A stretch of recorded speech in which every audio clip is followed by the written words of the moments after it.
Terima kasih Anda masih bersama kami. Bagi Anda yang baru saja bergabung, kami hadirkan kembali 3 berita utama hari ini. Ratusan pengemudi ojek online berunjuk rasa di kantor Balai Kota dan DPRD Kota Cirebon tuntut pencairan BLT kompensasi kenaikan harga BBM. Sadis seorang lelaki di Cimahi nekat tikam mantan istri dan pacarnya dengan pisau lipat. Pacar sang mantan istri tewas. Warga desa Cikahuripan Cianjur keluhkan dana stimulan untuk warga korban gempa bumi dipotong oleh perangkat desa hingga Rp1,5 juta per orang.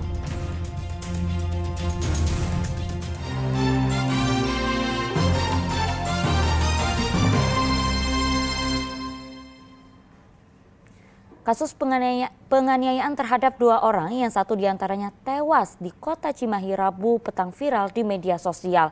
Aksi warga meneriaki maling dan mengejar pelaku berjaket ojol yang kabur terekam kamera video amatir.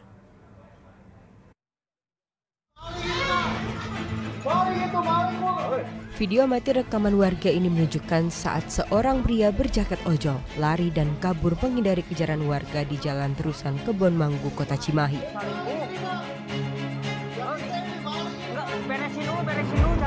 Sambil mengucapkan kata-kata selingkuh, pria mengenakan helm tersebut melarikan diri. Sementara warga yang berlarian meneriaki maling tak berhasil menangkap pelaku. Terlihat juga 1 unit sepeda motor terjatuh di tempat tersebut. Seorang pria yang terkapar bersimbah darah mendapatkan pertolongan warga dan dibawa mobil ambulans ke rumah sakit. Seorang perempuan juga mengalami luka di bagian punggung. Video amatir keributan dan pria berjaket ojol yang diduga melakukan penganiayaan secara brutal ini viral di media sosial. Korban lelaki Rizky Perdana Ferdiansyah, seorang karyawan swasta asal Arjasari, Kabupaten Bandung meninggal dunia dalam perjalanan menuju rumah sakit setelah kehabisan darah akibat luka tusuk di tubuhnya. 1 korban lainnya, Khoirutun Nisa, perempuan berusia 25 tahun mengalami luka tusuk di bagian punggung namun nyawanya selamat. Muhammad Abbas melaporkan dari Cimahi.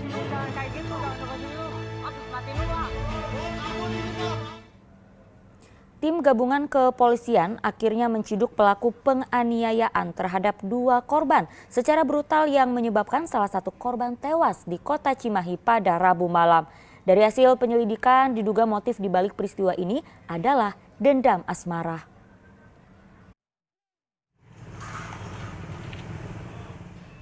Tim Resmob Satreskrim Polres Cimahi menciduk Tubagus Ramadhani alias TR sebagai otak penganiayaan brutal terhadap seorang perempuan dan teman dekat prianya hingga tewas di Jalan Kebon Manggu, Kelurahan Padasuka, Kota Cimahi.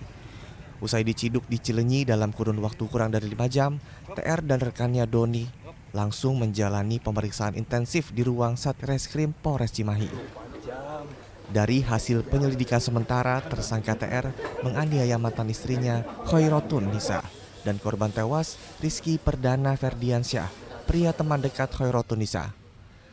Tersangka TR menganiaya kedua korban menggunakan pisau lipat. Polisi masih mendalami peran dari Doni, rekan sekaligus yang membonceng tersangka TR menggunakan sepeda motor ke TKP. Kami langsung membentuk tim gabungan dari Satreskrim, Sarsabara dan Polsek Cimahi.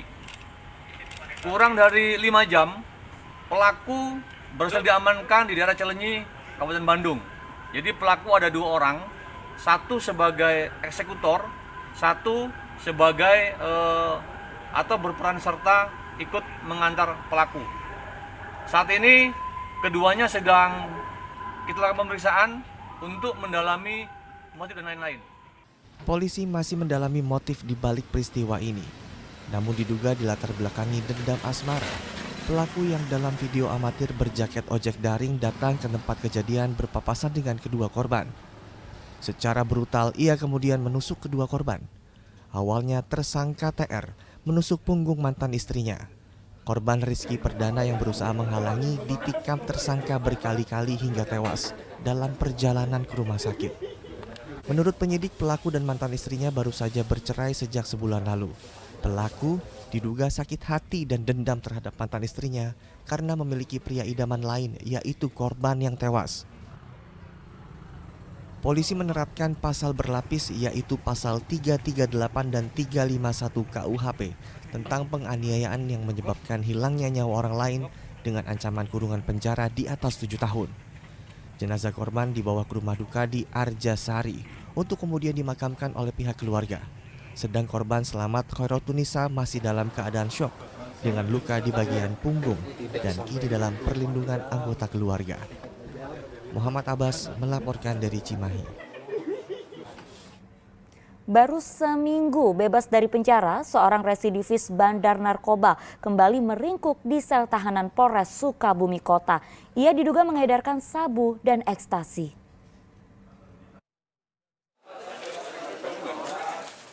Berjalan menuju halaman Mapolres Sukabumi Kota, Rabu siang tersangka Rukman bersama 21 tersangka lainnya dikawal ketat polisi. Pria berusia 43 tahun ini kembali ditangkap polisi karena kembali mengedarkan sabu dan ekstasi di tempat hiburan malam. Padahal ia baru saja menghirup udara bebas selama 1 minggu. Tersangka Rukman sebelumnya pernah ditangkap polisi di wilayah Jampang Tengah, Kabupaten Sukabumi. Tersangka kembali ditangkap bersama barang bukti sabu-sabu sebesar 66,62 gram dan 90 butir ekstasi di Kelurahan Nanggeleng, Kecamatan Citamiang, Kota Sukabumi. 22 tersangka, 16 TKP, kita mengamankan sebanyak sabu sebanyak 107,23 gram, kemudian ekstasi 90 butir, ganja 897,53 gram, di mana salah satunya ada berwujud pohon ganja, kemudian psikotropika sebanyak 274 butir, dan obat keras terlarang sebanyak 28.395 butir. Kemudian 1 buah alat hisap sabu atau bom, 20 unit HP berbagai merek, kemudian uang tunai sebesar 772.000. 21 tersangka penyalahgunaan narkoba psikotropika dan obat keras terbatas lainnya ditangkap dari 16 tempat kejadian perkara. Para tersangka ini diancam hukuman maksimal 20 tahun penjara. Asep Didi melaporkan dari Kota Sukabumi. Operasi anti Lodaya yang digelar di sejumlah daerah menjaring banyak pengedar hingga pengguna narkoba. Mulai dari menanam ganja hingga mengemas narkotika dengan bungkus permen. Modus penjualannya pun beragam.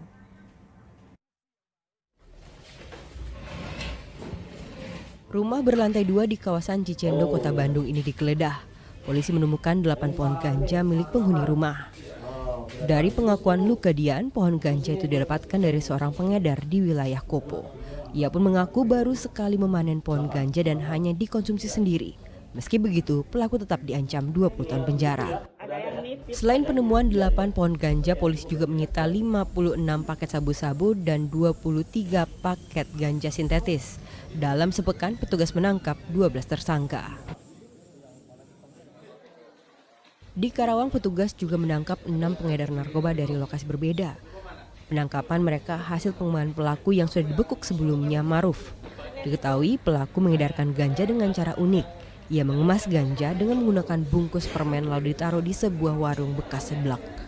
Modus serupa juga ditemukan untuk mengedarkan sabu-sabu. Dari pengembangan, polisi menyita sabu-sabu yang dikemas dalam 12 bungkus permen dengan berat 3,6 gram.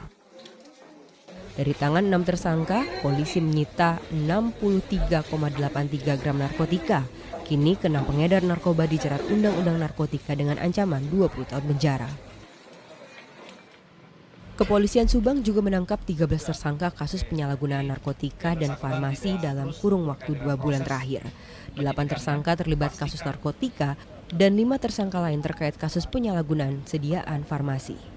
Modus para tersangka cukup beragam, mulai dari transaksi langsung atau tatap muka hingga menaruh barang pesanan di suatu tempat sesuai kesepakatan. Polisi menyita 90,44 gram sabu-sabu, 5.048 butir obat keras, 12 unit ponsel, dan 5 timbangan digital serta uang tunai Rp900.000. Atas perbuatannya, 8 tersangka pengedar narkoba terancam 20 tahun penjara. Sementara 5 tersangka penyalahgunaan sediaan farmasi terancam hukuman paling lama 10 tahun penjara. Kawanan pengedar dan pemakai narkoba juga dibekuk jajaran Polres Ciamis. Salah satu pelaku adalah seorang perempuan yang mengonsumsi dan mengedarkan narkoba jenis sabu-sabu. Para pelaku menggunakan modus sistem tempel yang mana pembeli akan dikirimkan titik koordinat pengambilan narkotika.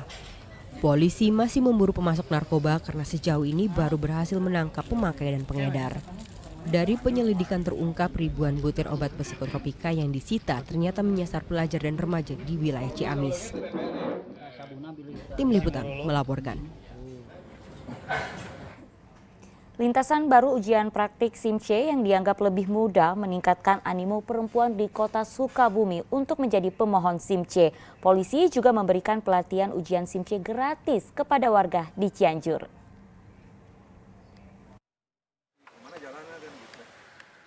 Diubahnya lintasan uji praktik SIM-C oleh Korlantas Polri dengan menghilangkan jalur berbentuk angka 8 dan zigzag. Rupanya membuat minat permohonan SIM-C perempuan meningkat. Salah satunya Sheryl, seorang mahasiswa warga Kecamatan Lembur Situ, Kota Sukabumi. Ia mengaku ingin memiliki SIM-C agar bisa berjalan ke kampus yang menggunakan sepeda motor sendiri.